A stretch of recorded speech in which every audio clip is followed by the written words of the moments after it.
doon ay inilalagak ang mga kasangkapan ng Diyos. Higit sa lahat, nandoon din sa loob ang salita ng Diyos. Nandoon ang two tables of stone na ibinigay na kautusan kay Moses para ang buhay ng Israel ay ma-elevate, tumaas ang antas ng uri ng pamumuhay nila at hindi sila maging kagaya ng mga taong nasa palibot nila. Sila po ay mga taong i-discuss natin sa susunod, maybe next year at malapit naman na, kung paano ang Israel ipinanganak. Ang sabi ng Ezekiel, ang Israel ay hindi kailanman naputol ang kanilang umbilical cords, kundi sila po ay itinapon sa ilang. At kung ang isang bata na hindi pinutol ang kanyang umbilical cord at siya ay hindi man lang, sabi ng Biblia, hindi man lang siya nagawang baluti ng lampin at siya ay itinapon, ano po ang kalagayan ng isang batang ito? Walang pwedeng kumalinga, walang maaaring umaruga sa kanya. Subalit, sabi ng Biblia sa Book of Ezekiel, siya po ay sinagip ng ating Panginoon at siya ay iningatan. So isipin mo kung hindi naputol ang umbilical cords. Kasi normally, yung mga kababaihan na nanganak na pinuputol talaga yung umbilical cord ng bata. Tapos binabalot siya ng lampin. Ang Israel hindi ganon. Inalagaan sila, pinalaki sila ng Diyos. And yet, pagdating ng panahon, hindi nila nagawang pasalamatan ang Diyos sa kabutihan na ginawa ng Diyos sa kanila. Sa loob ng isang taong ito, mga kapatid, gaano karaming blessing ang ating tinanggap sa Panginoon. Gaano karaming pagpapala na sa tuwing umaga, paggising mo ay buhay ka pa. Maraming mga tao na paggising ng umaga, hindi na nagigising. Pagdating ng umaga, hindi na nagigising. Maraming mga tao na napakarami, sagana sa pera, pero dahil sa kanilang problema, nagagawa nilang tumalon sa bangin at sila ay kinikitil nila ang kanilang buhay. Hindi nila naalaala merong isang manlilikha na nagbigay ng buhay sa kanila na yun lamang ay may karapatan na kumuha, magbalik at magkumuha ng kanilang buhay. Yan po ang Israel. Sa kabila ng kabutihan ng Diyos, iningatan sila, kaya nga even the times of the prophet Jeremiah, the weeping prophet, mga kapatid, ang sabi ng propetang ang sabi ng Diyos sa Jeremiah chapter 1 verse 4 and 5, Jeremiah, buhat pa lamang sa sinapupunan ng iyong ina, inanyuan kita, pinapaging banal kita, at huwag kang matakot sa bayang matitigas ang ulo. So si Propeta Jeremias, kaya tinawag siyang weeping prophet. Sa kanyang buhay, puro panaghoy ang buhay ni Jeremias. Sabi niya, bagamat siya, meron siyang pagrereklamo, sabi niya, ako ay bata, wala akong kakayanan, di ako marunong magsalita. Pero sabi sa kanya ng Panginoon, sa verse 7, pakitaas. Ano ang sabi sa kanya? Wag mong sabihin na ako'y bata, sapagkat saan man kita susuguin ay paruroon ka. At anumang iniutos ko sa iyo ay sasalitain mo. Ang mga tunay na lingkod ng Diyos, mga kapatid, hindi siya kayang pasanurin ng kanyang kongregasyon, kundi ang kongregasyon ang dadalhin niya unto perfection. Dadalhin niya ang kanyang kongregasyon ayon sa ipinag-uutos ng Diyos para sa kanya. At ang sabi sa kanya, huwag kang matakot sapagkat ilalagay ko ang aking salita sa iyong bibig. Kaya ang ginawa ng Diyos ay hinipo ang kanyang labi at inilagay po ang salitang ito. At hindi maganda ang karanasan ni Jeremias, sapagkat ang buhay ni Jeremias bilang lingkod ng Diyos, sasabihin niya kung ano ang ipinararating ng Diyos para sa bayang Israel. At normally, kapag tayo ay nakarinig ng hindi ayon sa ating pandinig, hindi ayon sa gusto ng ating tainga, tayo po ay kumakalaban sa salita ng Panginoon. Nagre-reject tayo sa paalaala na naririnig natin sa salita ng Panginoon. And the reason, kaya siya ay weeping prophet, dahil nang siya po ay mangaral, mga kapatid, Siya po ay hindi kinulugdan ng bayang Israel, lalo na po ang hari ng Israel sa kanyang kapanahunan. Dahil ng kanyang ipangaral, ang sabi niya sa Jeremiah chapter 25, verse 11 up to 12, kayo ay kinakailangang magpasakop sa Babylon, at kapag ganyan ang narinig ng hari ay hindi maganda yan, mga kapatid. Dahil sinasabi nila itong taong ito na sinasabing propeta ng Diyos is a traitor, treason. Ipinagkakanulo tayo sa ibang bansa. Kaya ang sabi niya, 70 taon na kayo ay papaalipin sa hari ng Babylon at maglilingkod kayo diyan at hindi nagustuhan yun ng hari ng Israel. Mga kapatid, ganyan din ang kalagayan natin na kapag nakarinig tayo ng salita ng Panginoon, ano ang ating nagiging reaksyon? Kumakalaban din tayo sa salita ng ating Panginoon.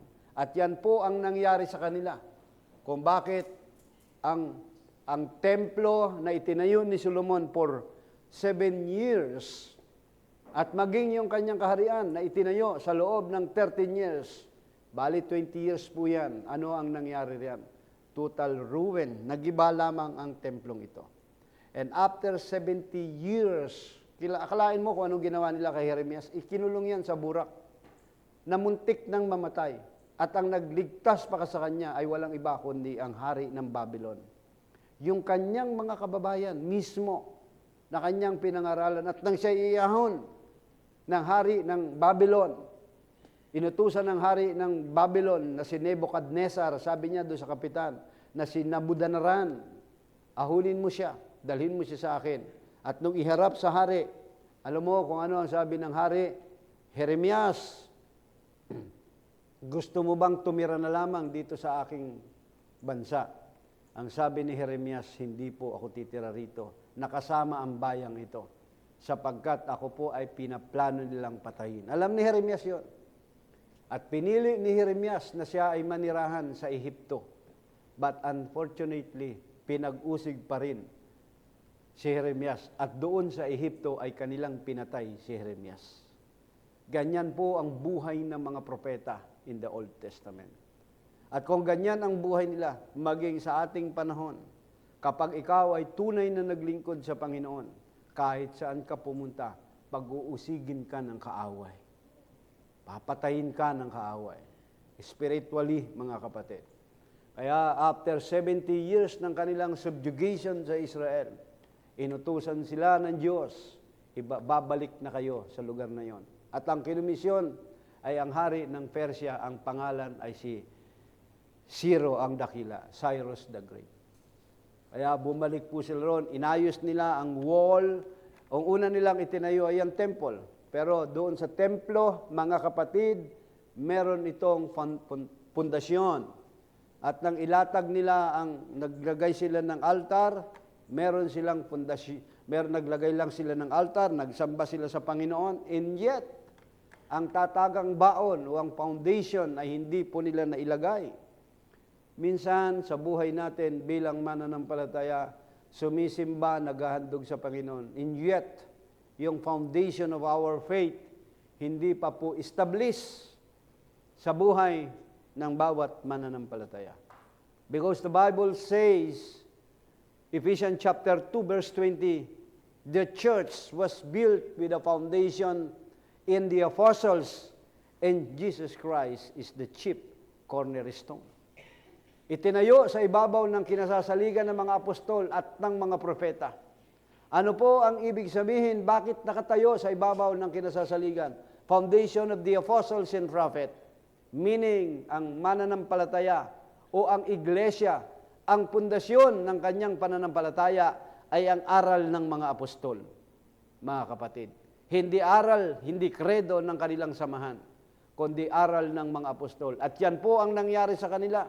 Umabot ng 20 years bago na itayo, mga kapatid, ang pundasyon ng templo. Sapagkat sila ay inutusan ng Diyos at sa pangungunan ni Zerubbabel, bumalik po sila sa kanilang lugar upang ayusin, itayo po ang templo ng Panginoon. Unfortunately, mas priority nila ang pagtatayo ng kanilang mga bahay. Kaya ano ang sabi ni Haggai sa kanila? Wala ba sa inyong nagnanasang itayo ang templo ng Panginoon? Dahil ang sinasabi nyo, hindi pa panahon ang pagtatayo ng bahay. Hindi sinabi ni Haggai na huwag kayo magtayo ng bahay nyo, pero huwag niyong pabayaan ang templo ng Panginoon. Hindi namin sinasabi na huwag kayong maghanap buhay, pero huwag niyong pabayaan ang inyong spiritual na buhay. Hindi namin sinasabi na kayo ay huwag nang kumain, kundi huwag niyong pabayaan ang pagkain niyo ng spiritual na pagkain. Yan po ang ipinararating ng mga propeta ng Diyos, yan ang ipinararating ng mga lingkod ng Diyos. For 20 years, ang kanilang templo, ang pundasyon pa lamang hindi natatayo. At alam nyo, sa panahon na yon, habang hindi nila naghahandog sila, scattered pa rin sila. At maraming mga mananampalataya na kahit matagal na yung pundasyon ng kanilang pananampalataya, which is our Lord Jesus Christ, hindi established. Kaya ang sabi ng Biblia, katulad sila ng kawayan na hinahapay ng hangin magkabi-kabila. Parang tambo, sabi ni Kristo, ano ang hinahanap nyo? Isang nararamtan ng damit, wala dito yon sa palasyo. O katulad ng tambo na hinahapay-hapay ng hangin magkabi-kabila.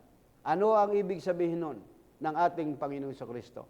Mga mananampalataya na kapag may mga pagsubok, mga hangin na dumarating sa kanilang buhay, mayroon silang maririnig, mga kapatid, hindi kayang tumayo sa katuwiran. Hindi kayang ipaglaban ang pananampalataya na minsan ay pinagkaloob sa mga banal. Bakit? Hindi pa sila nakapundasyon. Pero kung ikaw ay rooted, grounded in the Word of God, mga kapatid, sa iyong pananampalataya, kahit paano mangyari, mananatili ka. Dahil lang tinawag ka, hindi ka tinawag ni pastor, hindi ka tinawag ng sino mang kapatiran mo, ang tumawag sa iyo, walang iba kundi ang Diyos. Dahil ikaw ay ipinanganak, spiritually, inabandon ka, pinabayaan ka, pero may nagkalinga sa iyo, walang iba kundi ang Diyos. Halimbawa, meron akong inampon na isang tao, and yet, pagkatapos ng panahon, matapos ko siyang bigyan ng magandang buhay, pinag-aral ko siya, binigyan ko siya, lahat ng kanyang pangailangan ay pinagkaloob ko sa kanya. Pagkatapos ng siya'y malaki at merong hanap buhay na, kaya niya nang tumayo, wala na siyang respeto. Ano ang kalimitang sinasabi ng mga magulang? Pinulot lang kita sa basurahan. Inampun lang kita at pinulot lang kita sa basurahan. Ano ang ibig sabihin ng Diyos? Ano ang gustong ipakita ng Diyos? Nahabag lang ako sa iyo. At kung hindi kita kinahabagan, nasaan ka ngayon? Yan ang kalagayan ng Israel sa paningin ng ating Panginoon. Pero sabi ng Biblia, sila ay taong matitigas ang ulo. Hard-headed people. Stiff-necked people. Hindi marunong lumingon. Di ba yung may stiff-neck? Mayroong kasabihan, ang hindi marunong lumingon sa pinanggalingan. Ano, Sister Melody? Ay mayroong stiff-neck. Kasi yan ang Israel. Ganun po ang kalagayan nila.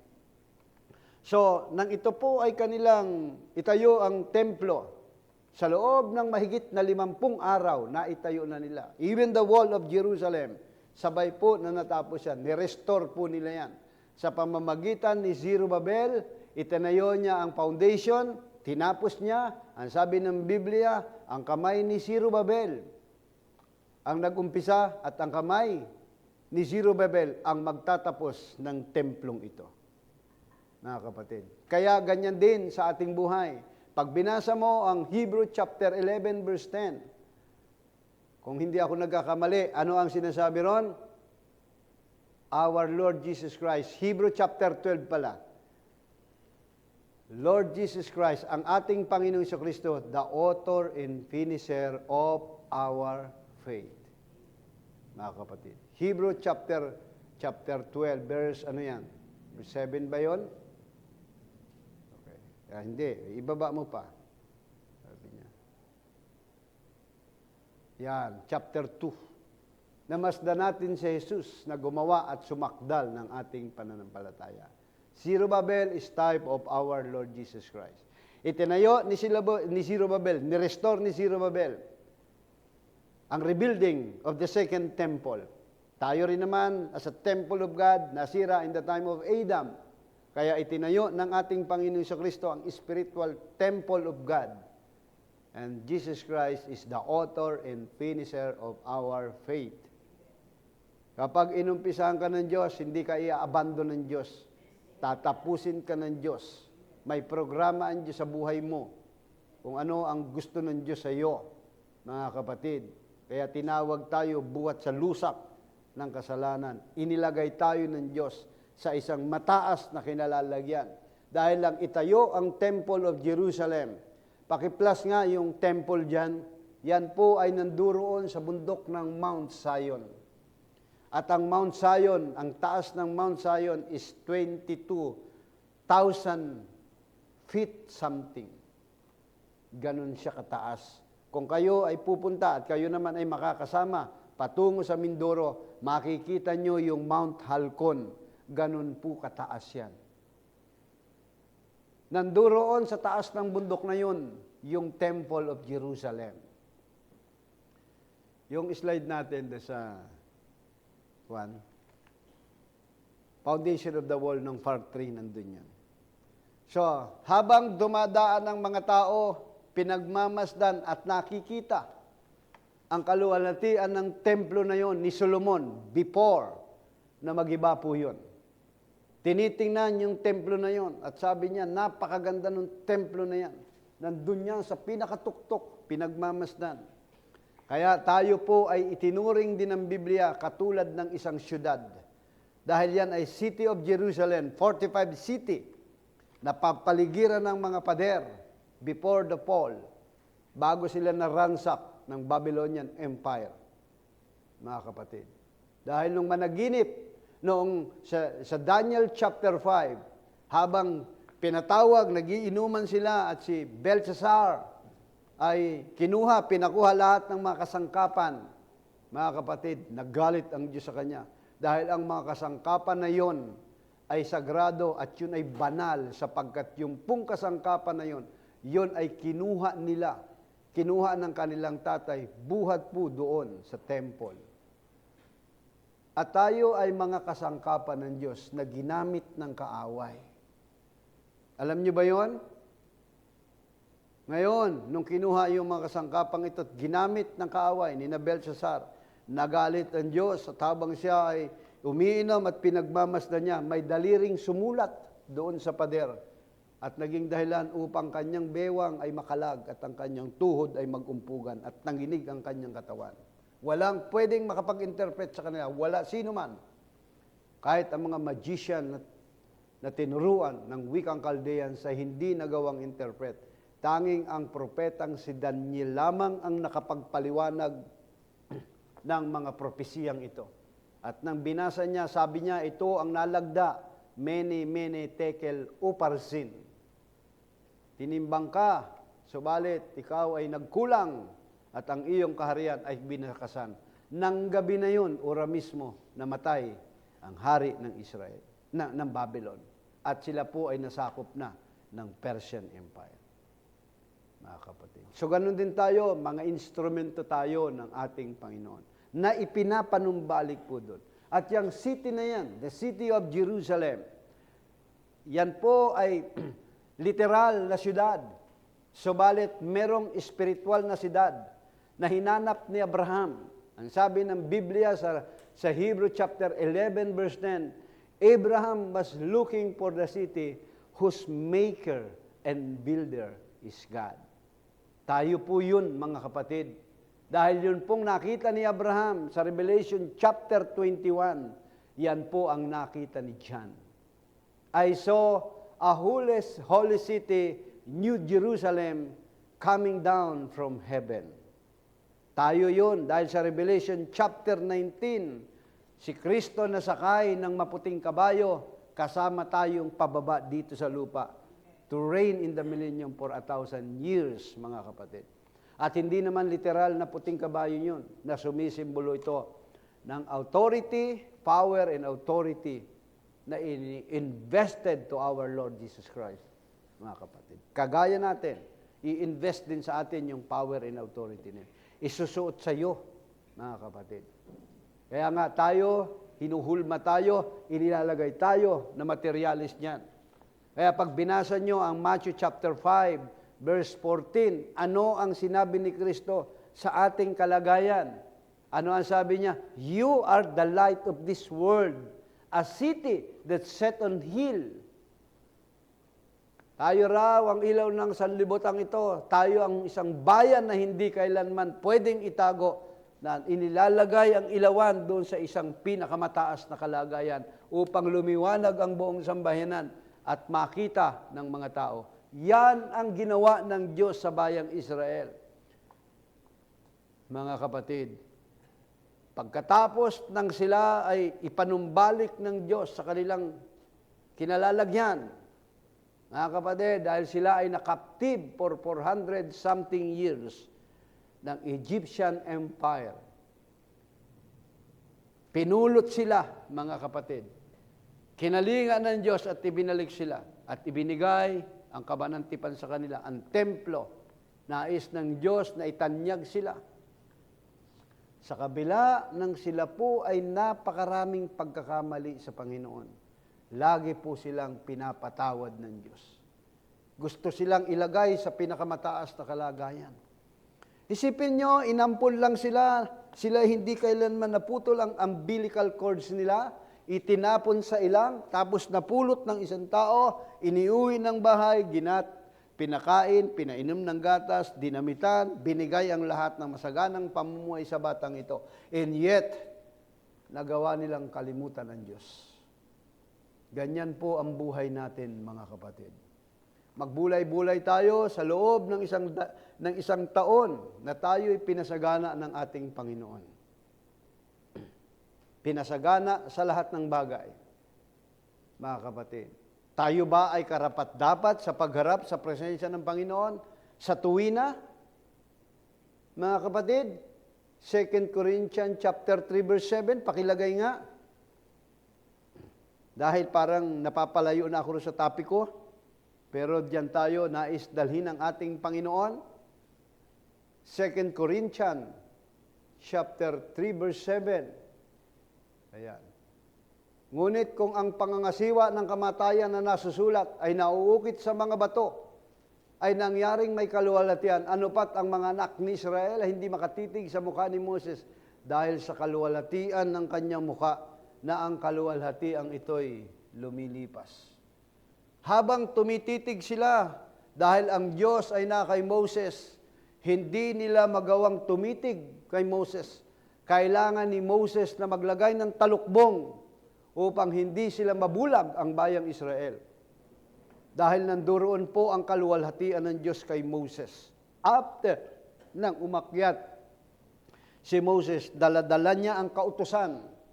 Mga kapatid, daladala niya yung 2 tables of stone. Yung tables of stones, yung tableta, pagbaba niya na ginawa ng Diyos yun, binalibag niya yun. Kaya sabi ng Diyos, sumakyat ka muli at ikaw na ang gumawa. Ngayon, pag hinampas mo yung tableta, pupunta ka lang doon, ipapaayos mo, screen lang naman nasira. Pero yun, hindi. Yung tipan ng Diyos, nasira ni Moses. Kaya kailangan niyang umakyat. Pero nung bumaba siya, ang taglay-taglay niyang kaluwalhatian ay kaluwalhatian ng Diyos. At hindi kailanman nila magawang tumitig sa kaluwalhatian ng Diyos. Na kay Moses, mga kapatid. Pagdating sa Isaiah chapter 6, verse 1, puntahan natin, namatay ang kaibigan ng propetang si Isaiah. Yung kanyang inspirasyon ay patay na. Ang haring si Oseas. Nang taon nang mamatay ang haring Oseas, ay nakita ko ang Panginoon na nakaupo sa isang luklukan. Matayog at mataas at pinuno ang templo ng kanyang kaluwalhatian. Ano ang magiging reaksyon mo kapag yan ay nakita mo? Katulad ng mga anghel na ito, na ang sabi sa itas niya ay nakatayo ang mga seraphim. Bawat isa ay may 6 na pakpak, may 2 nagsisitakip sa kanyang mukha, may 2 nagsisitakip sa kanyang mga paa, at may 2 naglilipad sa kanya. 6 ang pakpak ng anghel. Mga kapatid, yung 2 pakpak itinatakip sa mukha. Angel is not a sinner. Hindi makasalanan ang anghel, mga kapatid. Because they are created in the image and likeness of God. Karakter ng Diyos, kabanalan ng Diyos, diyan din sila inihulma. Yung mga hindi nahulog, ha? Pero sa kalagayan nila, yung kanilang mukha, tinakpan nila. Ano ang ibig sabihin? Kapag haharap ka sa presensya ng Panginoon, magbigay ka ng full reverence in the presence of God. Meron kang respeto sa presensya ng Panginoon.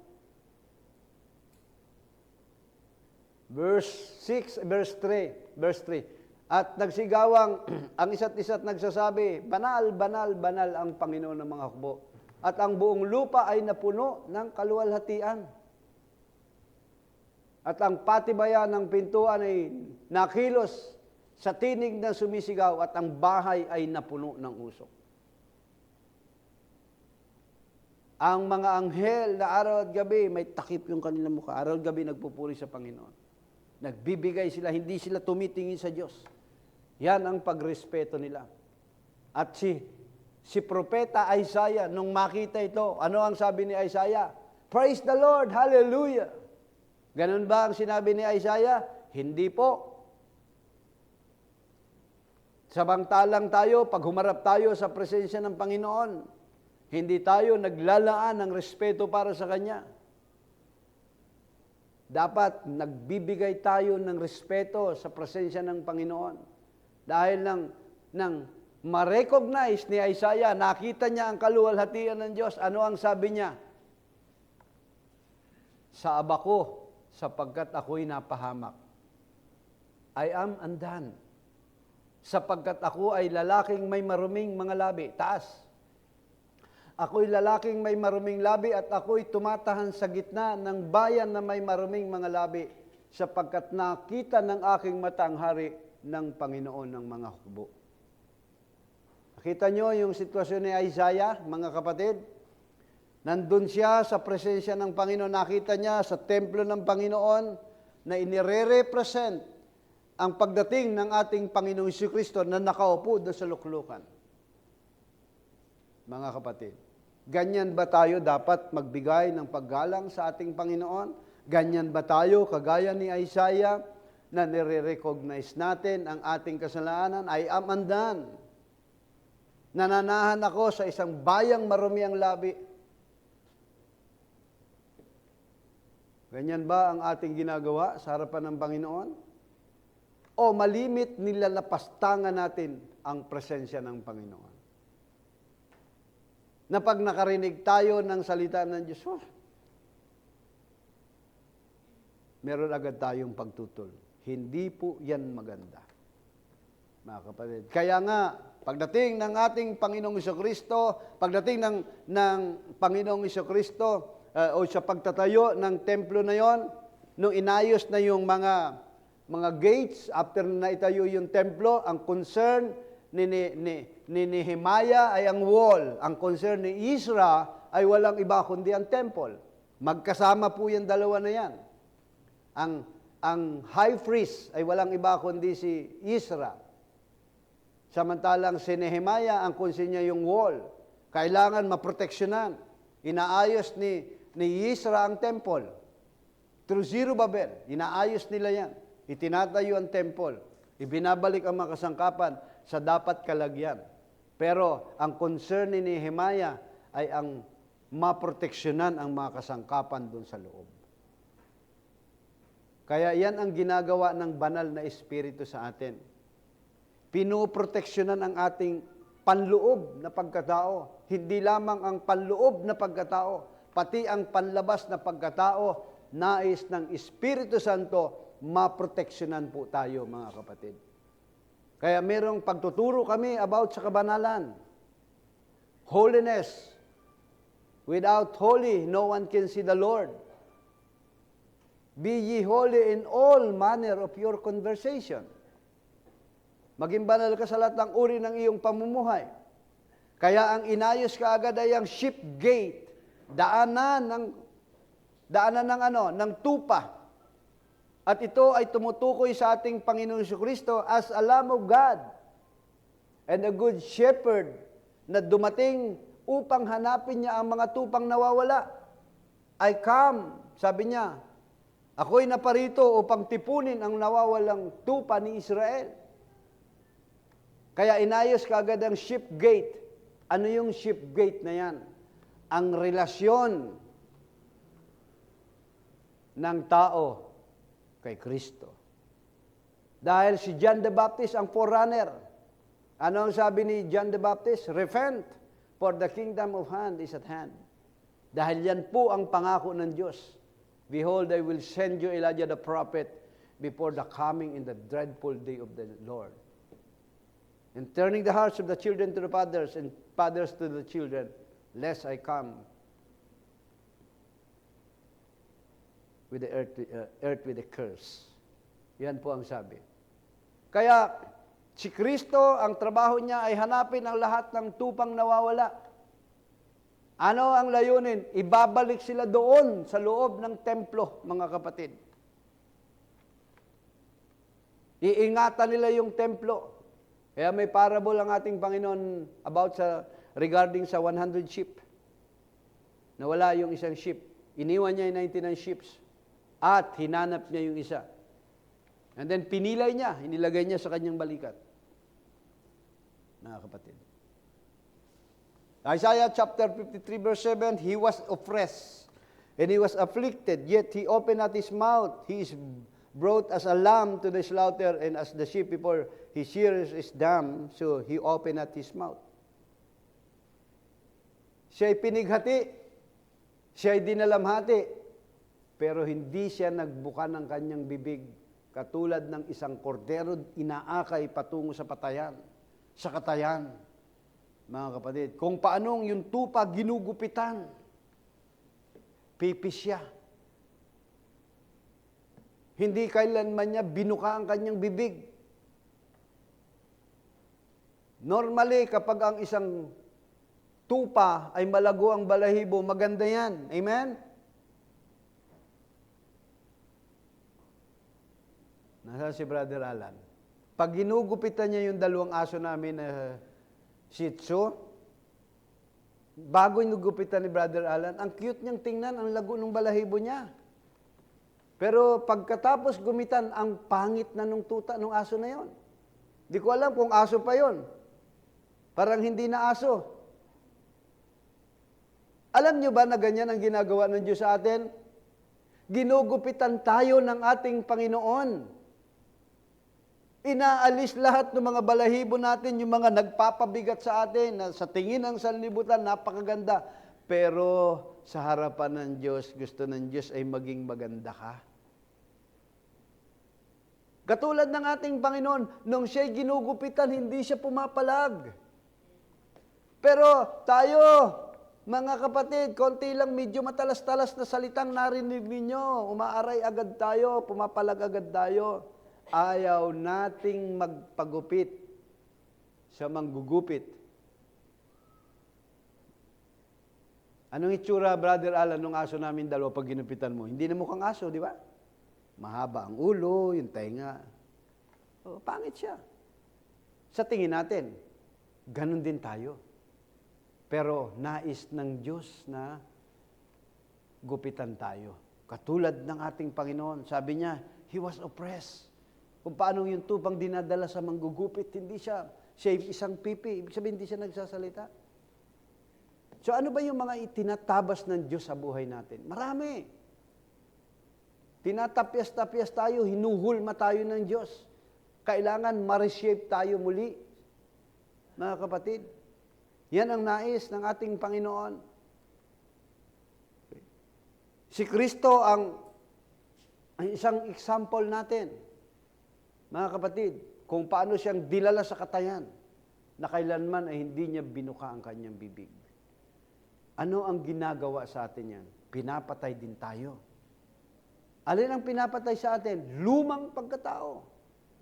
Kailangan mamatay sa atin ang ating lumang pagkatao upang ang bagong pagkatao na kung saan inihulma sa imahe at larawan ng ating Panginoong Jesucristo, yun ang nais makita ng Diyos sa atin. Kung bakit inirestore muli ang temple, yan ay nagpapakita lamang sa buhay ng isang mananampalataya. Ano ang sabi ng Romans chapter 5 verse 12 up to 14? Wherefore as by one man sin enter into the world. Sino yung one man na tinatawag dito? Walang iba kundi si Adan. Pumasok ang kasalanan. 5:12. And so death passed upon all men, for all that have sinned. Ano ang nangyari? Ang kamatayan sa pamamagitan ng kasalanan. At sa ganito'y ang kamatayan ay nararanasan ng lahat ng mga tao sapagkat ang lahat ay nagkasala. Walang taong hindi nagkasala sa atin, mga kapatid. Walang matuwid, wala kahit isa. Yan ang binanggit ng Romans chapter 3 verse 23. For until the law sin was in the world, but sin is not imputed when there is no law. Ano ang sabi? Bagamat sabi riyan sa verse 13, sapagkat ang kasalanan ay nasa sanlibutan hanggang dumating ang kautusan. Ngunit hindi ibinilang ang kasalanan kung walang kautusan. Hindi mo nakikilala ang kasalanan hanggat walang kautusan. Pero nang dumating ang kautusan, saka mo naalaala, nalaman na ikaw pala isang taong makasalanan. Bagamat ang kamatayan ay naghari mula kay Adan hanggang kay Moises, kahit doon sa hindi nagkasalaman, ng tulad ng pagsalansang ni Adan, na siyang anyo ng darating. Who is the figure of him that was to come? At tinutukoy po dyan, walang iba kundi ang ating Panginoon Jesucristo. Na bagamat walang kasalanan siya, inaring makasalanan siya. Dahil pinasa ng ating Panginoong Jesucristo ang lahat ng ating kasalanan. Iyan ay isang paghahalimbawa sa dalawang Adan. Isang unang Adan at ikalawang Adan. Ang unang Adan ay ang nagbigay ng kamatayan at ang ikalawang Adan ang nagbibigay ng buhay na walang hanggan. Kapatid. So, ano ang sabi ng Diyos? Arise and build. Regarding po doon sa temple na itinatayo nila. Iilan lang sila. Hindi marami dahil ang sabi ni Cyrus the Great, sino man ang may nasa sa inyo, umuwi sa bayan ng Jerusalem at itayo nyo ang templo ng Panginoon sapagkat siya ay Diyos ng Israel. Sino man, hindi kayo pinipilit ng Diyos. Maging ang pagtanggap nyo kay Kristo, hindi pilitan. Dahil ang sabi ng John chapter 3 verse 16, For God so loved the world, He gave His only begotten Son, that whosoever believeth on Him shall not perish but have everlasting life. Gano'n na lamang ang pagsinta ng Diyos sa sanlibutan. Ibinigay ang kanyang bugtong na anak na ang sino mang sasampalataya ay huwag mapahamak. Sino man. Hindi pinilit, mga kapatid. Kaya nung sabi ni propeta, sabi ng hari ng Syria, si Cyrus the Great, arise and build. So may mga maliliit na grupo ng Israel na sila po ay inumpisahang i-rebuild ang temple, inumpisahan din nila na i-rebuild ang wall of Jerusalem. At gaano ito katawa-tawa sa paningin ng mga tao, mga kapatid. Sa maliit na bilang ng mga Hudyo, sinubukan nilang i-rebuild ang napakalaki at fortified wall of the city of Jerusalem. Labas mo yung slide ulit. Kung gaano kalaki yan, iilan lamang po sila. At hindi madali, yan po yan, Hindi madaling i-repair yung mga yan. May kasabihan niya, ang mga karpentero, kahit mga engineers, mas madali pang magtayo ng another building para mag-retrofit ng building. Dahil mas magastos, mas mahirap kapag retrofitting na ang gagawin. At yan ay retrofit. Aayusin nila yung wall na sira. Kakaunti lang sila, mga kapatid. Gaano sila pinagtatawanan? Ano ang pangungutya ni Sambalat? Ano ang pangungutya ni Tobias, ni Gesem?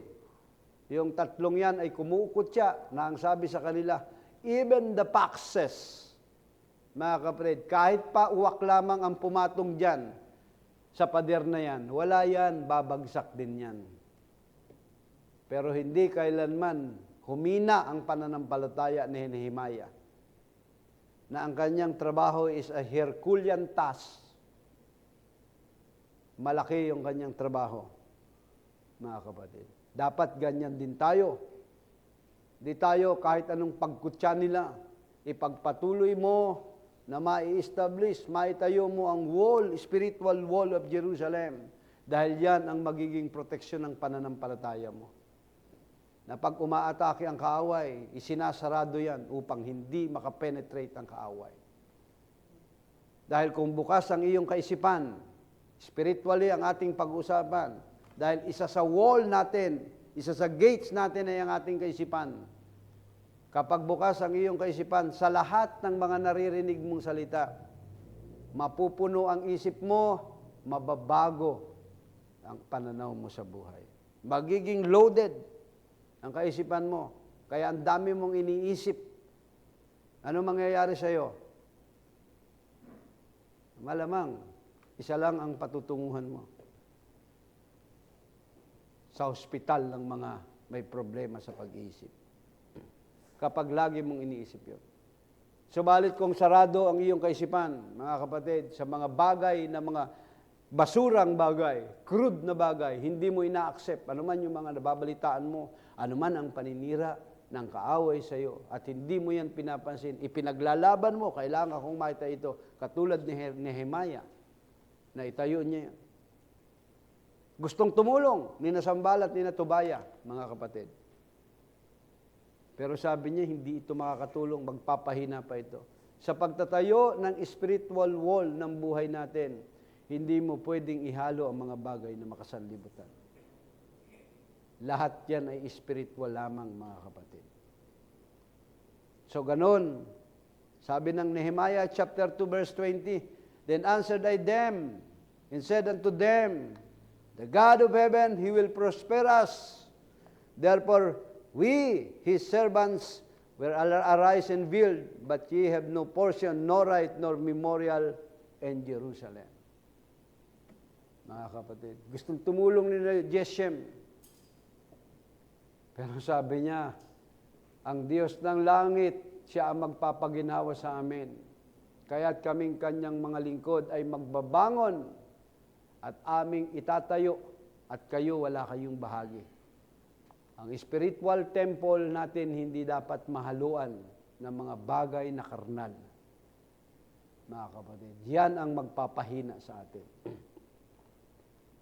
Matthew chapter 16, verse 17 up to 19, And Jesus answered and said unto him, Blessed art thou, Simon Bar-Jonah, for flesh and blood hath not revealed it unto thee, but my Father which is in heaven.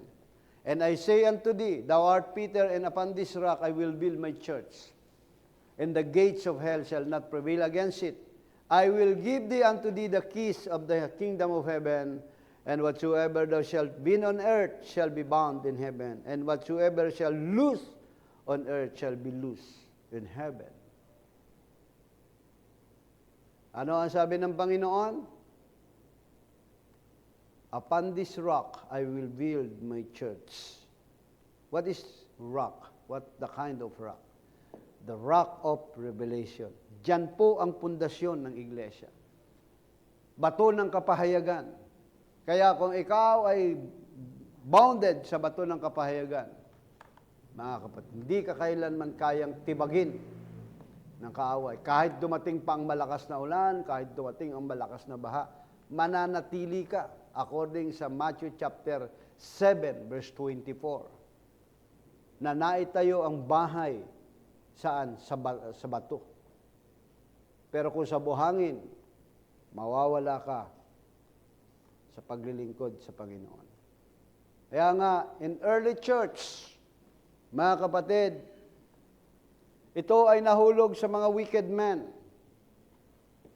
Kaya yung wall o yung ministry ay nasira, mga kapatid, at ang bayan ng Diyos ay nadala rin sa Mystery Babylon for a millennium of spiritual darkness. Pinabayaan din nila yung spiritual temple. Mga kapatid, dahil lang sabi ng Revelation chapter 2 verse 6, Thou left thy first love. Iniwan mo ang iyong unang pag-ibig. Kaya kung tayo ay may pag-ibig sa salita ng Diyos, mahalin natin lagi ang salita ng Diyos. Huwag mong pabayaan ang salita ng Diyos. Manumbalik ka sa salita ng Panginoon. At yan ang nangyari sa 7 church ages. Yung early church, nahulog sa kamay ng masasamang tao. Mga kapatid, nasira, nadala rin sila, na-captive din sila ng Mystery Babylon. Mga kapatid, however, nang ang Diyos ay magpadala ng mga reformer, yung tao ng Diyos, unti-unti na-receive nila ang liwanag, mga kapatid.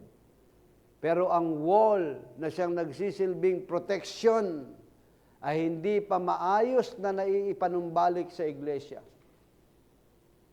Mga kapatid, hindi pa maayos dahil nandoon na involved pa rin ang mga rituals, nandun pa rin involved ang mga politics sa loob ng iglesia. Dahil in the time of Martin Luther, may mga celebration pa rin sila. Si-celebrate pa rin sila ng Christmas during December 25. Marami pa rin silang ritual na ginagawa. Nandun pa rin ang political. So, ano ang nangyari, mga kapatid? So, marami silang dapat ayusin na sinira ng kaaway. At yung kondisyon na yan ay hanggang dumating ang second Elijah ng Malachi chapter 4, verse 5 and 6. Ang sabi ng Malachi chapter 4, 5 and 6, dumating siya to turning the heart of the children of God to the faith of their apostolic fathers. Ipapanumbalik daw ang ating pananampalataya sa aral ng mga apostol. So ang holy city of God ay hindi na mananatiling nasa kalagayan ng disgraceful o nasa kapahamakan. Hindi na.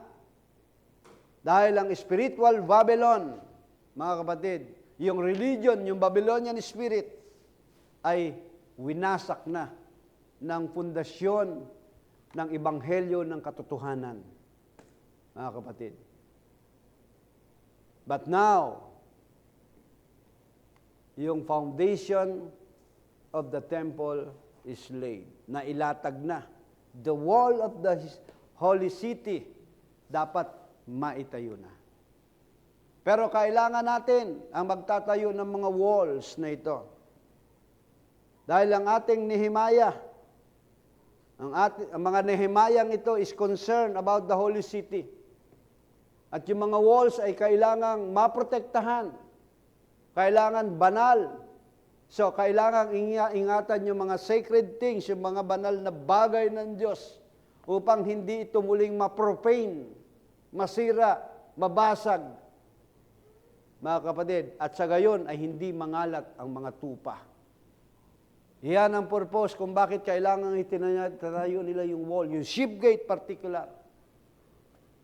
Dahil kung sira yan, ang mga kaaway, labas-pasok sa loob. Sabi ng 1 Peter chapter 5 verse 8, the enemy is like a roaring lion that seeking me devour. Papapasok sila ng mga kaaway, kailangan sarado ang wall. Kapag hindi maayos ang wall sa atin, mga kapatid, papasok lang ang kaaway sa iyo. Kapag hindi ayos ang relasyon mo sa Panginoon, ang kaaway ay papasok lang sa iyo. Sisilain ka ng liyong umuungal. Kapag hindi maayos ang relasyon mo sa mga kapatiran mo, ano mangyayari sa iyo? Hindi maayos ang relasyon mo sa pastor mo. Hindi maayos ang relasyon mo sa buong iglesia. Ano mangyayari sa iyo? Mawawala ka. Tandaan ninyo, ikaw at ako na tunay na pinili ng Diyos na merong token ng banal na Espiritu ay bahagi ng Holy City. We are part of that Holy City, mga kapatid.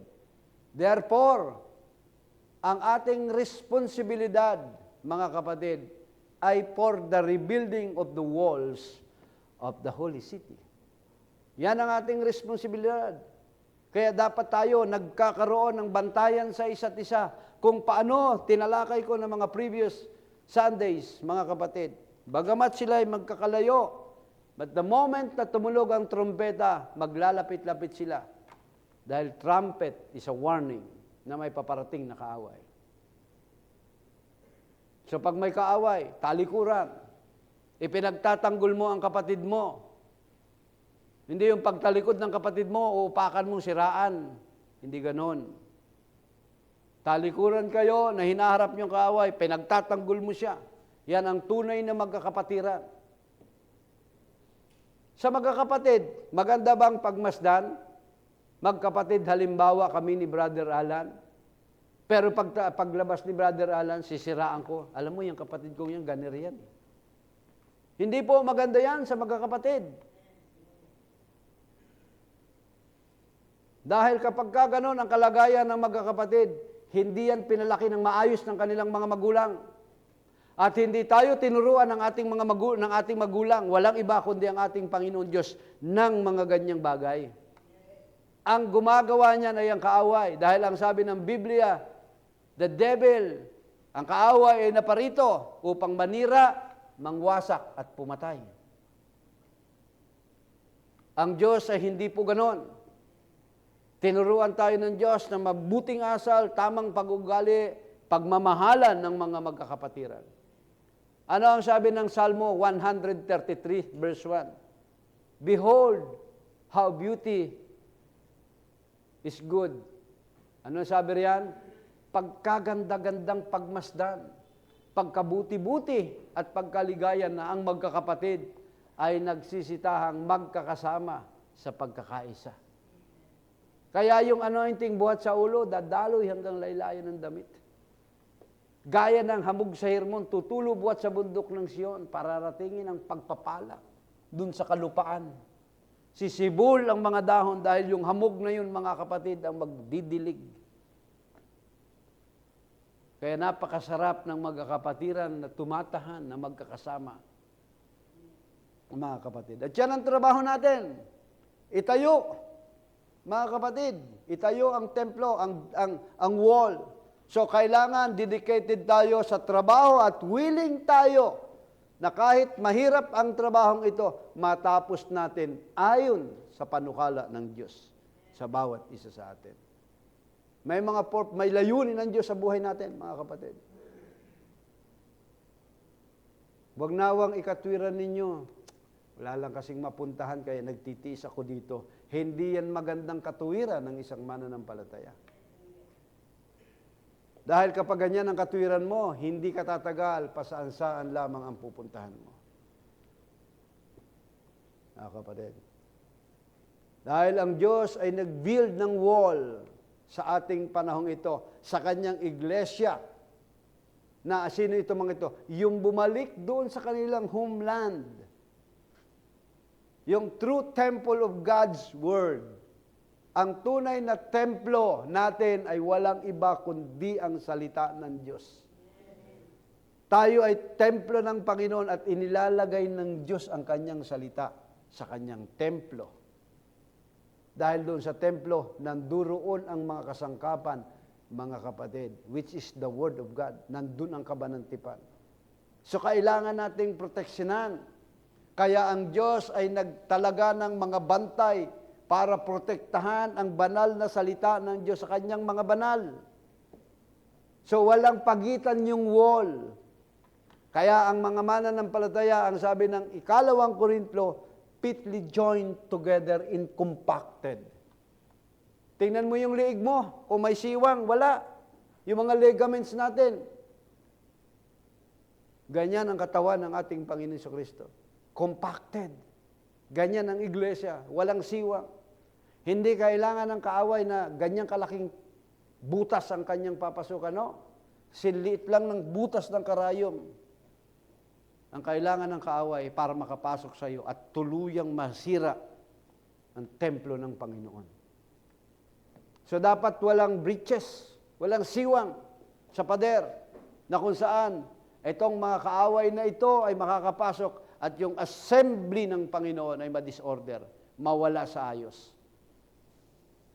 Every seed word, child of God, kailangan natin ang mga siwang na ito ay isarado natin. Kaya yung mga gates na yon, yung mga wall na yon, anong ginawa nila? They fix it in, close it. Isinasarado nila yan.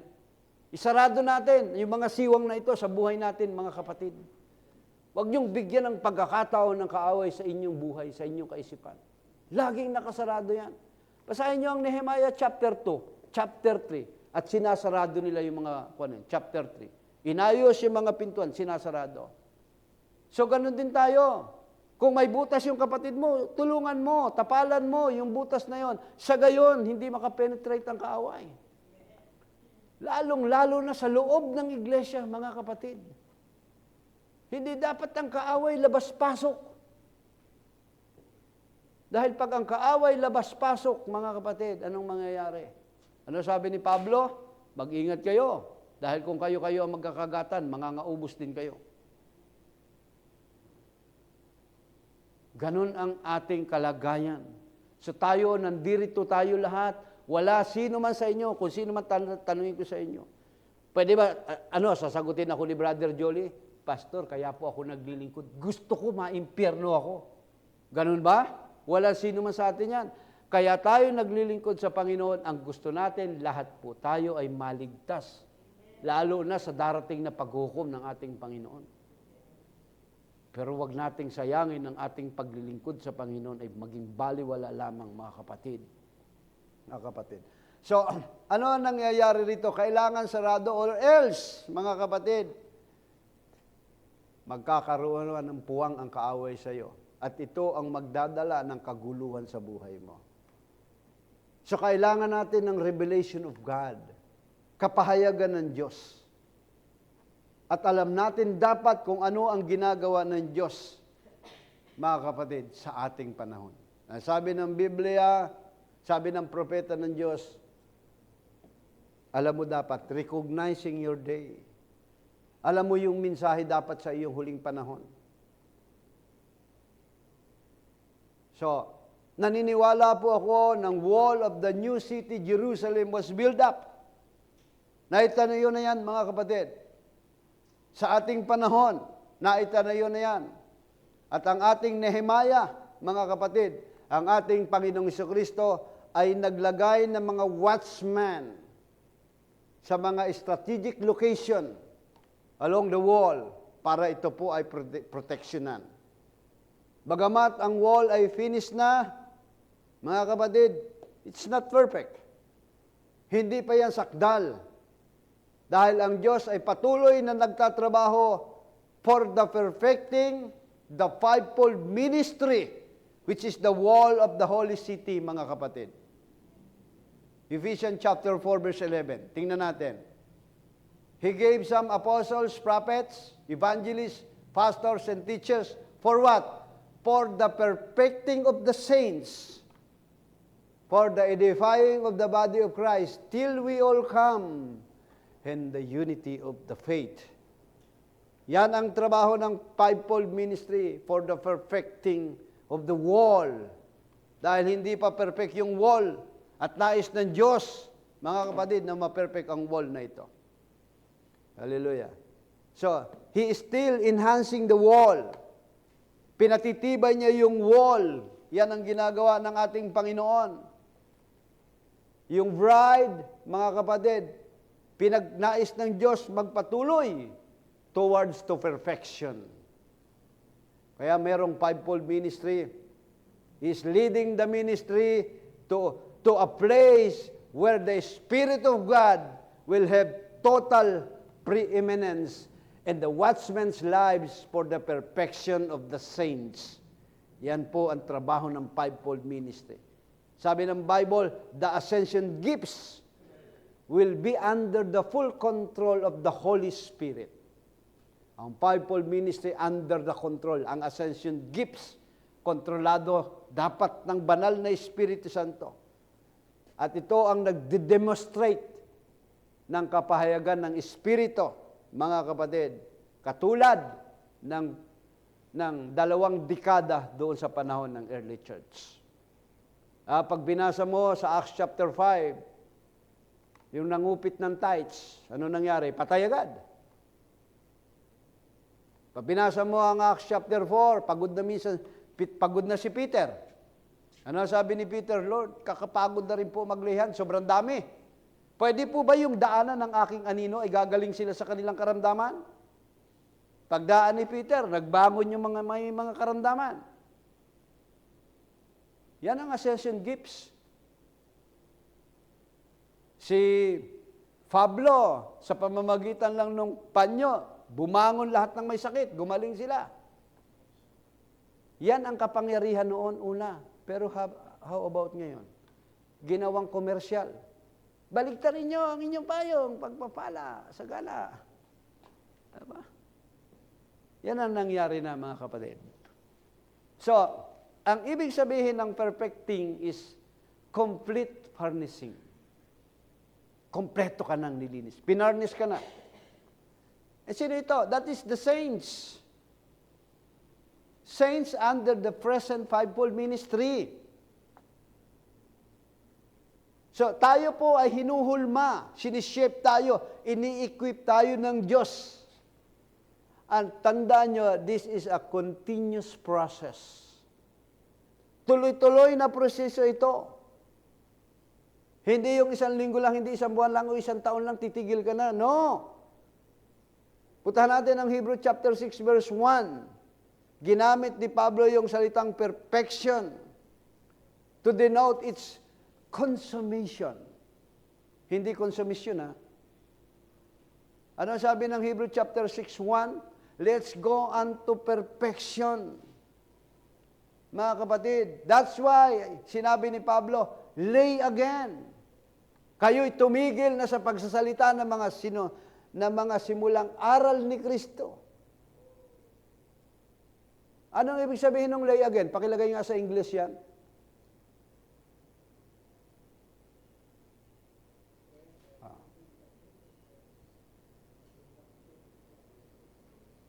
Ano nangyari? Therefore, let's go unto perfection. English. Yan. Therefore, leaving the principle of doctrine of Christ, let us go unto perfection, not laying again the foundation of repentance. Anong ibig sabihin ng laying again? Don't stay, mga kapatid, don't stay put and keep going over the same thing you have learned. Huwag kayong manatili lamang sa mga bagay na inyong natutunan, but move on to something else until we are completely consummated in Christ Jesus. Di kayo nanatili lang doon sa alam nyo. Mga kapatid, kailangan nagpapatuloy tayo, move on. Magpatuloy ka, lumakad ka, hanggang saan? Complete, consummated in Christ. Hanggang tayo'y maihulma sa imahe at larawan ng ating Panginoon Kristo. Hebrew chapter 6 verse 1, lagay mo na sa Tagalog, therefore leaving the principles of doctrine of Christ, let us go unto perfection, not laying again the foundation of repentance from dead works and faith toward God. Mga kapatid, let's go unto perfection. Kaya ang pananampalataya is a ladder of faith. Hagdanan ng pananampalataya. From faith to faith, the just shall live by faith. Kaya sabi ng 2 Corinthians chapter 3 verse 18, from glory to glory. Kaluwalhatian hanggang sa kaluwalhatian. Tuloy-tuloy po yan. Complete consummation. Na tayo maging katulad ng ating Panginoon Kristo. Pero madali ba? Bakit kailangang tuloy-tuloy, mga kapatid? Dahil merong mga opposition. At hindi madali na itinayo ni Zerubbabel, ni Nehemiah, ang wall of Jerusalem. Merong threat outside. May mga banta ng pag-atake galing sa labas.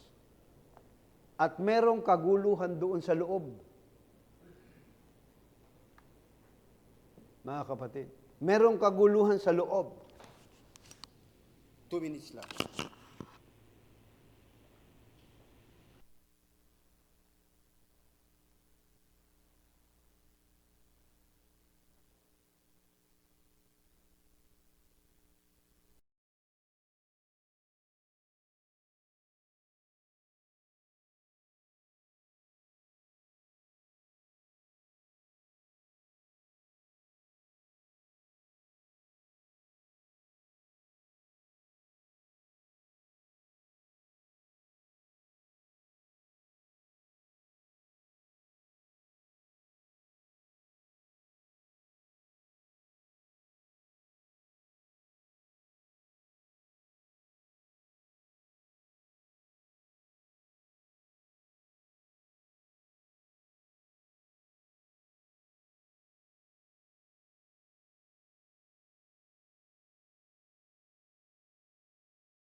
Katulad sa panahon ni Nehemiah, itinayo ang wall. Nehemiah chapter 4 verse 1. But it came to pass that when Sanballat heard that we builded a wall, he was wroth and took great indignation and mocked the Jews. And he spake before his brethren and the army of Samaria, and said, What do these fabled Jews? Will they fortify themselves? Will they sacrifice? Will they make an end in a day? Will they revive the stones out of the heaps of the rubbish which are burned?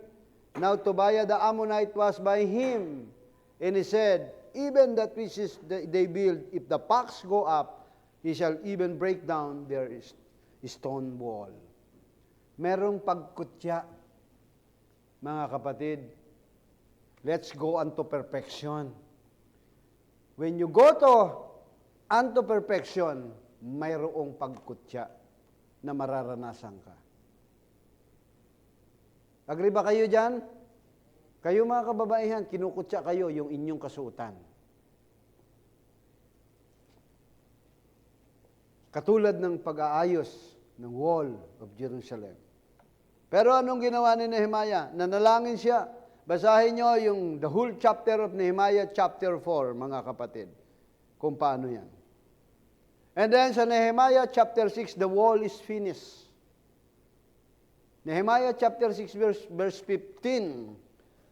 So the wall was finished in 25th day of the month of Elul in 52 days. So 52 days, na-repair na nila yung wall. Mga kapatid, ano ang ginawa ni Nehemiah? Nehemiah was appointed rulers, guard from among the residents of Jerusalem. Nagtalaga si Nehemiah ron. Nang mamumuno, magbabantay, doon, yun po, kumuha siya doon sa mga residente ng Jerusalem. Everyone in his watch. And everyone to be over against his house. Trabaho niyang bantayan yung bahay na yon.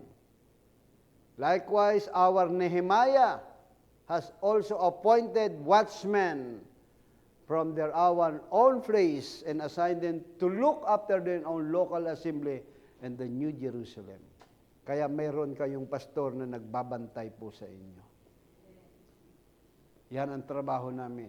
We are the watchmen. Tinalakay ko nung Webes ba yun? About sa watchman ng Ezekiel chapter 33. So kami yung watchman, nagbabantay ng inyong kaluluwa. Hebrew chapter 13 verse 17, tingnan ninyo kung ano naman ang response nyo.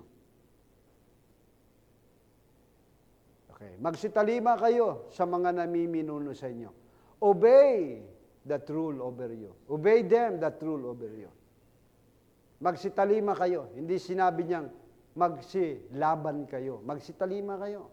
Sumunod kayo sa namiminuno sa inyo. Pasakop kayo sa namiminuno sa inyo, sapagkat sila'y pawang nagpupuyat dahil sa inyong kaluluwa.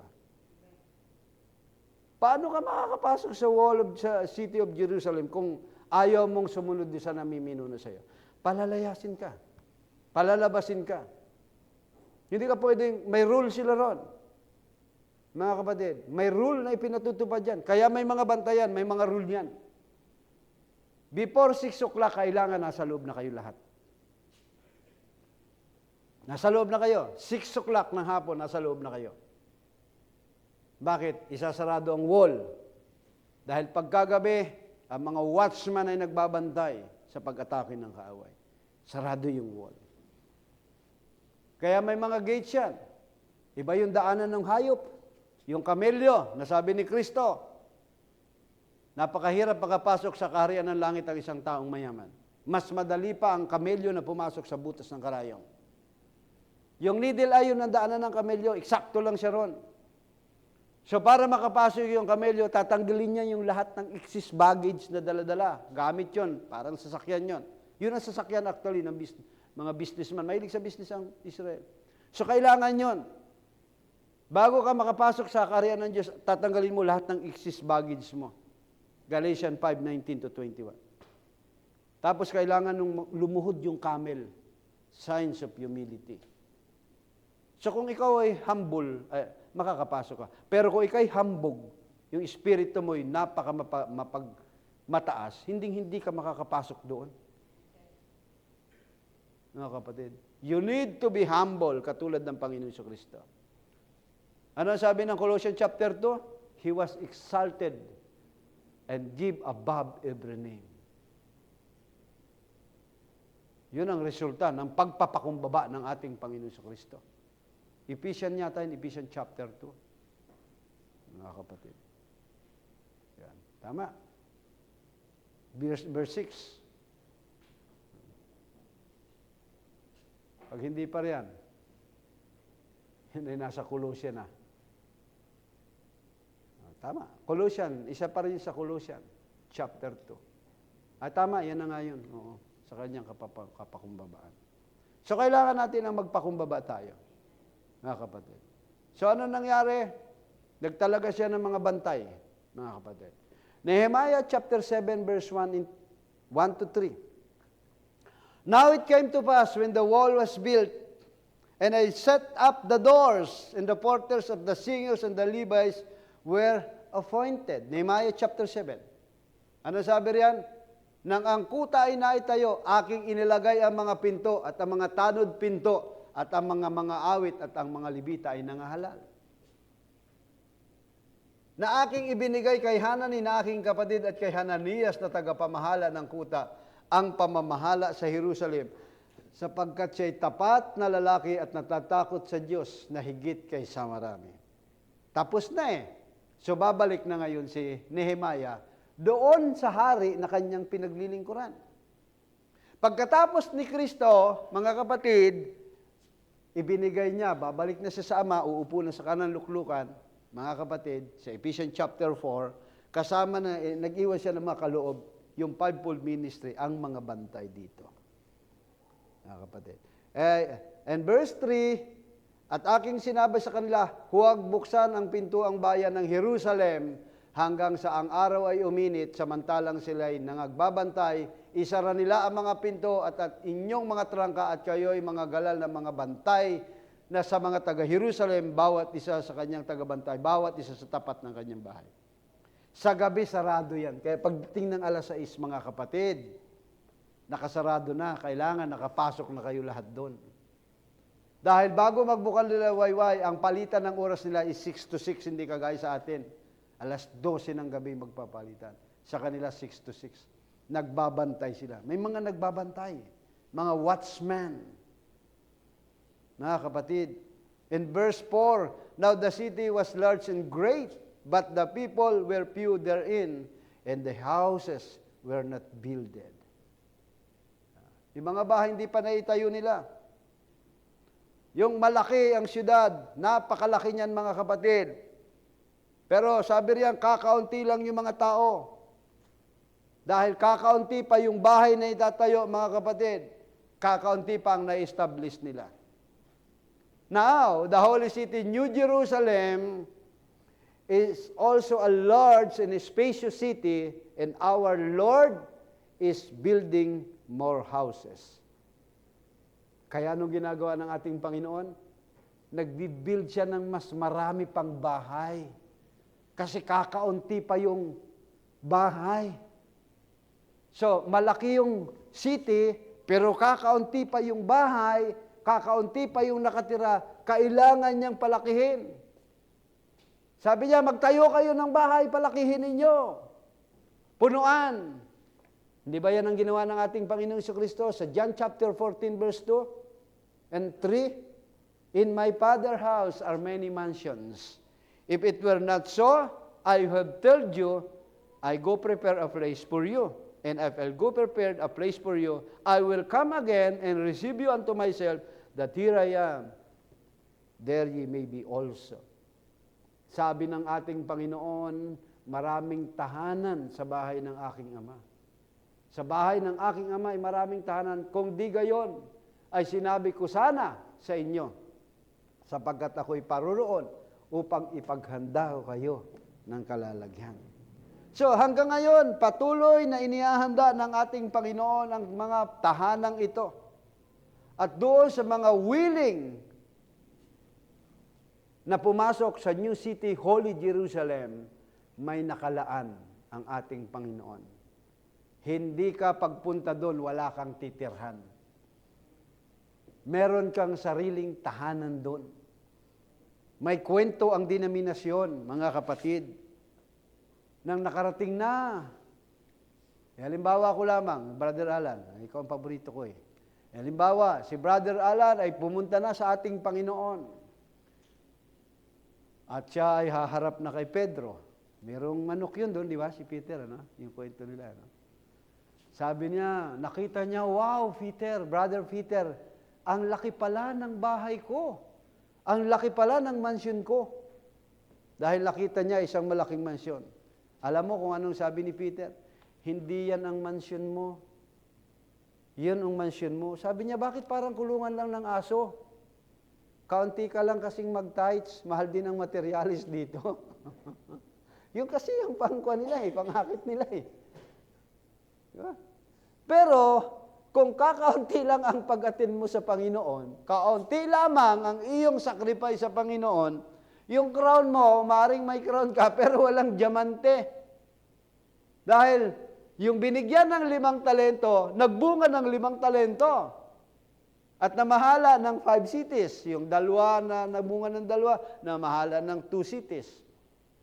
Yung isang binigyan ng 1 talento, dahil takot, ibinaon sa lupa, at sabi ng Panginoon, ibalik mo sa akin. At pati yung sa kanya nawala. So, ganun din tayo, mga kapatid. Gusto ng Panginoon, nag-i-invest ang Panginoon sa atin. So, ang gusto ng Panginoon, yung ini-invest niya, tumutubo yan. Gusto mo ba, Sister Marjorie, mag-i-invest ka, tapos ang ini-invest mo, 100,000, tapos ang ibabalik sa iyo ay 10 piso na lamang, na bangkarote na? Ang inaasahan mo, mas malaki ang tubo pagbalik mo. Ganyan ang ating Panginoon. Nag-i-invest ang ating Panginoon. Di ba sabi ni Kristo, I am in my Father's business. So may business ang Panginoon. At yan ang gusto ng Panginoon na magkaroon tayo niyan. May concern tayo sa business. Ano yung business natin? Soul winning business. Nagdadala tayo ng mga kaluluwa. In my Father's house, there is so many mansions. Kulang pa. Kaya hindi pa tayo na-rapture. When the fullness of Gentile become in, yun na rapture. kompleto na. Kaya hindi kompetisyon ng paglilingkod sa Panginoon. May sarili kang tahanan doon pagpunta mo. Di ba may kanta niyan? I have a mansion. Ako ay may bahay na hindi nasisira. Kalimutan ko na yung kantang yan eh. So, mga kapatid, hindi walang saysay ang ginagawa nating paglilingkod. Ang kailangan lang natin, ang lahat ng sirang bagay, i-fix natin. The wall, temple, kailangan maipix yan. At dito, in the time of Nehemiah, after the appointment of the leaders, mga kapatid, from among the people, the children of Israel gathered themselves as one man. Ganda nung ginawa ni Nehemiah. Pagkatapos na nag-apoy siya, nagkatipon-tipon lahat ng Israel as a one man. Parang isang tao lang. At ngayon, at sila ay nagtanong, at si Iskra, the scribe, dala-dala na nga niya yun, ang Book of the Law of Moses. Dala-dala niya na yun at binasa niya. Mga kapatid, and it is not surprising that after so long, mga kapatid, ng kanilang pagkalipin, yung kanilang captivity, mga kapatid, napakahirap para sa kanila na magkaroon ng chance na marinig muli ang salita ng Diyos noong nandun sila sa Babylonian captivity. Di ba nung nandun tayo sa Babylonian, spiritual Babylon, naririnig mo ba yung salita ng Diyos? Hindi. Di mo naririnig ang salita ng Diyos doon. Ang totoo, palamura ka nga nun eh. Wala kang salita ng Diyos sa buhay mo. Ang gusto mo lang, lagi kang magkapera, gusto mo laging sa kukumukuti-kutitap na ilawan. Di ba? Yung mga kababaihan, ay gusto lagi ay, hey, thank God, it's Saturday. Mga kabataan yan, di ba? So, walang salita ng Diyos doon. At ganun ang nangyari sa kanila. And ngayon, nandiyan na si Isra, dala-dala na ang salita ng Panginoon. Meron na silang pagkakataon na maririnig nila ang salita ng Panginoon after 70 years ng kanilang captivity sa Babylon. Ito yung kanilang ninasa na marinig muli nila ang salita ng Diyos. Ganyan ba tayo, mga kapatid? Dapat ganyan tayo. During all those years in captivity, mga kapatid, ano ang kanilang natutunan? Ano ang kanilang nalaman? Ang mga tradisyon, ang halong aral ng Babylonian ideologies. Ganyan din tayo noon. Pagdating ng ganitong season, Merry Christmas, Sister LB. Nag-aasam ka naman ng kapalit na regalo. Ganyan tayo nung araw eh. Yung mga kabataan, sabi nung mga nanay at tatay namin, magsabit ng medyas. Darating si Santa Claus. Sobra naman kuripot ng Santa Claus namin nun. Kindi lamang, oh. Yung na kayang ilagay. Yung mga 5 nun, yung malalaki pa. Di ba, Sister LB, malalaki 5 nun, no? Ngayon, pag hindi mo pa naiayos yung lagay mo ng medyas at hindi nakita ni Santa Claus, pag wala, hanggang bata, iiyak na lang. Napaniwala tayo ron sa mga ganong kalagayan. Pero ngayon, wala na. Hindi na uso rin niya yun yung mga ganon, di ba? Nagbago na rin ang trending na ngayon eh. Kasi pag namamasko na rin yung mga minaanak, isisend na rin yung, Ninong, ito po yung GCash account ko. Social na rin eh. Naka-GCash na rin eh. Di ba? So, ngayon maririnig na nila ang salita ng Panginoon. So, dati hindi nila naririnig yun. And finally, meron na silang opportunity na marinig ang salita ng Diyos. At nang sila ay nang marinig nila, attentive sila sa pakikinig ng salita ng Diyos. Nehemiah chapter 8 verse 3. And he read therein before the street that was before the water gate from the morning until midday. Kailan nag-umpisa? Buhat nung umaga hanggang kailan daw? Hanggang madaling araw. Buhat madaling araw hanggang katanghali ang tapat sa harapan ng mga lalaki at babae at ng mga makakaalam. At ang pakinig ng buong bayan ay nakikinig sa aklat ng kautusan. Madaling araw pa lamang, makinig kayo, madaling araw, hindi tanghali ang gawain. Hanggang tanghali, nangangaral si Isra, binabasa niya yung kautusan. Ano sila? Nakikinig sila. Katulad ng mangaral ni Pablo. Inabot ng gabi yung pangangaral, nahulog sa ikatlong palapag si Eutychus, patay. Diba? Ganyan noon ka-excited sila na marinig ang salita ng ating Panginoon. Imagine, 70 years, hindi mo narinig ang salita ng Panginoon. Hindi nyo ba na-realize na pribilehiyo na natin na marinig natin ang salita ng Diyos? Ang TV, bombarded with the news na nakaka-depress. May nagpakamatay, may ganeri, may away. Halos ang salita ng Diyos ay natakpan na ng mga bagay na political ngayon. So, if the wall wasn't finished, mga kapatid, kapag ang wall ay hindi natapos, ano ang mangyayari? Tiyak na hindi nila maririnig ang salita ng Diyos. Hindi. Kasi kailangan matapos muna yung wall, saka lamang nila maririnig ang salita ng Diyos. Bakit? Dahil dun sa mga kaaway. Pero kapag ang wall ay natapos na, naitayo na, safe na sila within the city. Safe sila dun sa syudad. Sa ano? Sa pag-atake ng kaaway sa kanila. So kailangan natin matapos ang wall.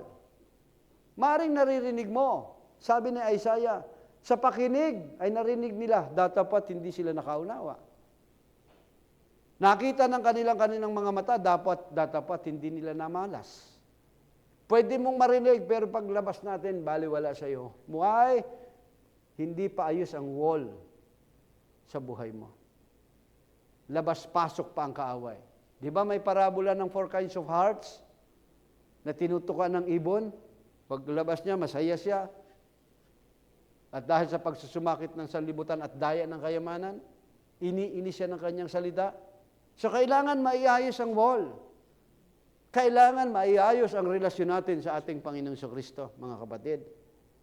At kapag ayos ito, safe tayo sa atake ng kaaway. In this end time age, mga kapatid, naglagay ang Diyos ng wall sa kanyang holy city, which is the bride of Christ, na siya namang itinayo niya. Unless, mga kapatid, na meron tayong revelation, ang importance ng wall at ng Diyos sa ating panahon, sa ating oras, mga kapatid, we will never be able to really settle down to understand the Word of God. So, kailangan natin, mga kapatid, ang wall, kailangan natin maiayos ang wall. Tandaan ninyo, dahil ang Diyos, kapag hindi maayos ang ating wall, ang Diyos kailanman hindi gagalaw sa ating panahon. Hindi niya isi-settle down. Hindi mo maintindihan ang kanyang salita. And the reason ng mga Pharisees and Sadducees nung nangaral ang ating Panginoon Kristo, hindi nila maintindihan. Dahil yung wall nila ay wasak. Only a few Jews, mga kapatid, ang nakaunawa lang ng mensahe ng ating Panginoon Kristo. So, kailangan natin ayusin ang wall. Ibinigay ng Diyos sa propeta, sa mensahidor na propeta, si Brother Branham, ang mensahe. Ano ang kanyang mensahe? Bring us back to the Word. Back to the Word. Yan ang lagi niya sinasabi. Kailangan bumalik tayo sa salita. Bumalik tayo sa aral ng mga apostol. So, we have the foundation of the temple of the Word of God before us. Remember, hindi tayo makakakalapit sa Diyos kung wala ang kanyang salita. Agree ba kayo dyan? Hindi ka makakalapit sa Diyos kung wala ang kanyang salita. Dahil ang sabi ng John chapter 14, verse 6, Jesus saith unto him, I am the way, the truth and the life. For no man cometh unto the Father but by me. And Jesus Christ is the Word of God. Kung wala si Kristo sa buhay mo, wala kang relasyon kay Kristo, hindi ka makakalapit sa Ama. You cannot approach God without coming through His temple. Makinig kayo, hindi tayo pwedeng lumapit sa Diyos kung hindi tayo lalapit sa Kanyang templo. At ang templong ito ay walang iba kundi ang ating Panginoong Kristo. The living Word, ang buhay na salita ng Diyos. The Word of God is the Shekinah glory of God. Mga kapatid, ang salita ng Diyos na nanggaling sa Diyos, nag-umpisa sa Diyos, at nagsalaman 2,000 years ago. The invisible God manifested in Jesus Christ. Ang hindi nakikitang Diyos ay nahayag sa pamamagitan ng ating Panginoon sa Kristo. Colossians chapter 3 verse 9, for in Him dwelleth all the fullness of Godhead bodily. Kapatid. Colossians 2:9. Sa Kanya nanahan ang alin? Ang buong kapuspusan ng pagka-Diyos sa kahayagan ayon sa laman. So every Christians, mga kapatid, nagkiklaim sila, meron silang salita at lumalapit sa Diyos in their own ways, sa sarili nilang kaparaanan. But when they mix traditions with the Word, they can never approach God and worship Him in spirit and in truth. Kung sarili mong kaparaanan, mga kapatid, ang paglapit mo sa Diyos, hindi ka kailanman makapagsasamba sa espiritu at katotohanan na siyang nire-require ng Diyos. But the hour, John chapter 4, verse 23, but the hour is cometh, and now, when the true worshiper shall worship the Father in spirit and in truth, but for the Father seeketh such worship in Him. Ang Diyos na naghahanap ng sasamba sa Kanya sa espiritu at katotohanan. Hindi ka pwedeng lumapit sa Diyos na mixed tradition. Katulad ni Cain, hindi kinalugdan ang hain ni Cain. So paano tayo lalapit sa Diyos? Ayon sa kalooban ng Panginoon, by His Spirit and in truth. Ano ang sabi ni Pablo? Romans chapter 12, verse 1 up to 3.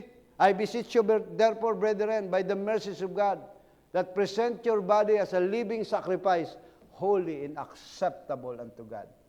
That is your reasonable service. Alang-alang sa kahabagan ng Diyos, namamanik ako sa inyo, na inyong iharap ang inyong katawan, isang haing buhay, banal, kaaya-aya sa Diyos. Kaaya-aya sa Diyos. Kung ano yung nire-require ng Diyos, acceptable unto God. Hindi yung acceptable kung kanino mang Herodes o Poncio Pilato. Kailangan katanggap-tanggap sa Diyos. At paano magaganap yan? Ano ang sabi niya? Renewing your mind. Magbago kayo ng pag-iisip. Yan po ang sabi ng Bible. Mga kapatid. So, may ilang minuto pa. At hindi ko na naman matatapos. May isang linggo pa tayo bago dumating ang another year. Mga kapatid, kailangan natin manumbalik sa salita ng Diyos. By the message in the wall has been built. Kailangan natin bumalik. Dahil ang wall o yung pader is the work of the Holy Spirit is doing through fivefold ministry. Yan po ang trabaho, yung wall na inaayos na yan, ang tagtatrabaho niyan ay walang iba kundi ang Espiritu Santo ng Diyos sa pamamagitan ng fivefold ministry. In the absence of one of the fivefold ministry, no one can be perfected. Kaya kailangan natin yung fivefold ministry. Yan ang kamay ng Diyos. Nahuhulma sa iyo. He is the potter, we are a clay. Kamay ang ginagamit. Kaya kung ikaw ay hinuhulma ng pastor mo, magpahulma ka. Mga kapatid, wala kang karapatang magreklamo kung ano ang gusto ng maghuhulma sa iyo, na magpapalyok sa iyo. Mga kapatid. So, dahil ang fivefold ministry ay sila ang mga bantay, sila ang nag-iingat ng mga banal na bagay. And we are a sacred things na katulad nung Daniel chapter 5. Iniingatan tayo ng fivefold ministry, mga kapatid. Amen? And the word and the true worshipers of God from the wicked works of the evil one. Iniingatan tayo sa mga masasama. Katulad ni Eve na sinidyos ng serpente, bago si Adam, mga kapatid, sipingan siya. Ganyan ang iglesia ng Panginoon. In every church ages, in early church, anong nangyari? Na-seduce, na-bewitch ng kaaway, yung early church, na dapat sana ay dadalhin unto perfection. Ano sabi ni Pablo? 2 Corinthians chapter 11, verse 3, ako'y naninibugho ng paninibuhong katulad sa Diyos, na kung paano ko kayong pinag-asawa kay Kristo, kung paano si Eva ay nadaya ng serpente, ang inyong walang malay at malinis na pag-iisip ay pasamain kay Kristo. Ganyan ang nangyari sa 7 church ages. Ang Ephesian church, in the middle of the year of Ephesian church, mga kapatid, nadaya siya. Naitanim ang binhi ng discrepancy, binhi ng pagkalihis. Maling aral, nag-umpisang maikon yan. So, yung perfection, hindi na kwan. Dahil ang iglesia, according sa Ephesians chapter 5, verse 26 to 27 to 28, ano sabi riyan ng verse 26? Washing by the water of the word. The church was washing by the water of the word. Upang ano? Pakabanalin. Na nilinis sa pamamagitan ng paghuhugas ng tubig na may salita. That the church, para ano, ang iglesia ay maiharap sa kanyang sariling maluwalhati. Glorious church, without wrinkle, without spot. But a glorious church. Pero ano nangyari? Nadumihan. So ang church kailangan dumaan sa time ng purging. Ano yung purging? Pagdalisay, mga kapatid. So yan ang ating nagiging karanasan. Kaya tayo ay pinadaan sa matinding pagdalisay. So, tatapusin ko na lang. At last na ito, mga kapatid. Nang dumating ang Reformation, the light began to fade away for the operation of the gifts. Panahon ni na Martin Luther yan, mga kapatid. Panahon ng mga reformers, dumating po sila, mga kapatid. Nag-umpisa na yung mga revival. Hanggang sa panahon ng Wesleyan revival, mga kapatid, grabe po ang nangyari dyan. Ibinalik na yung mga kaloob, mga kapatid. So, kailangan din natin ng kaloob sa loob ng iglesia. Kaya kung kayo ay mayroong kaloob, anuman ang pagkatawag sa inyo, 2 Corinthians chapter 12, kung saan kayo tinawag, gampanan ninyo yung pagkatawag na yun sa inyo. Kaloob niyong umawit kayo sa Panginoon. Kaloob ninyo na magluto, magluto kayo. Kahit walang maluto. Hindi pala, mahirap magluto pag walang maluluto. Okay. Sarapan ninyo ang luto nyo. Huwag lang maraming asin. Bawal sa amin, Sister LB. Huwag din sobrang tamis. Na kapatid. Kung anong kaloob nyo, paggamit nyo sa Panginoon. Kaloob nyo mag-share ng Word of God sa labas. Paggamit nyo sa Panginoon. Na kapatid. Dahil sabi ng Biblia, huwag kayong manghimagod sa paggawa ng kabutihan. Magtanim lang kayo na magtanim. Darating ang isang panahon. Lahat ng ang inyong mga tinanim, meron din kayong aanihin. Pero nag-i-expect ka ng pag-ani, wala ka namang itinanim. Anong gagawin mo? Abangan mo yung sa kapitbahay? Kunin mo yung kanyang itinanim? Hindi po ganun. So tayo ay tinuruan ng Diyos, mga kapatid. At sana ang mensahe sa umagang ito ay magdala po ng mas malalim pang ugnayan sa ating Panginoon. Sana po, mga kapatid, maging eye-opener sa atin ang mensaheng ito. Kung kami man ay may mga pangangaral, ako'y nakapagbibigay ng mga pangangaral na it seems like offended para sa inyo. Hindi yan ang aking intensyon, mga kapatid. Ang aking layunin lamang ay makarating tayo unto perfection. Dahil pag tinuro ko yung aking isang kamay kay Brother Alan, yung 3 daliri, tumatama rin sa akin yan. So, hindi ko intensyon na manakit ng damdamin ng bawat isa. Kung tayo man ay nasasaktan, nasusugatan sa pangangaral sa salita ng Diyos, yan ang sabi ng Hebrew chapter 12. Ang salita ng Diyos ay matalas. Katulad ng tabak na may kabila ay merong 2 talon. So, tandaan ninyo, ilagay ng Diyos ang fivefold ministry sa loob ng iglesia for the perfecting of the saints. Nawa, huwag niyong diktahan ang fivefold ministry. Pwede kayong mag-suggest at pwede mapag-usapan, pero yung gusto niyong pasusunurin, huwag niyong gagawin yun. Hindi po yan maganda, mga kapatid. Kasi, napipigati ang Espiritu Santo. So, tayong lahat ay tumayo, manalangin tayo, namin Diyos, salamat po. Sa aming, hindi namin alam, Panginoon, kung nasa ilang bahagi na kami ng pagtatalakay namin ng foundation of the wall of Jerusalem. Lord, salamat po sa mensahe. Salamat at dalangin namin, O Diyos, patuloy na pakinabangan po ng bawat isa mga mensaheng ito.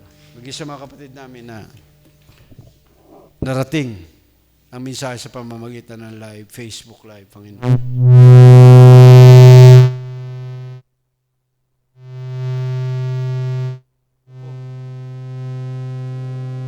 Makatotohanan. Gawin mo pong makabuluhan ang mga salitang ito. Magkaroon ng buhay ng bawat isa sa amin. Salamat po, Panginoon. Hanggang sa muli, sa lamang po namin ibinabalik ang pinakamataas na papuri at pagsambat, paglulahati. At ang ito po, ay aming hiling at dalangin sa ngalan ni Jesus. Amen. Okay, dako na tayo sa pagbibigay sa ating Panginoon. At awitan natin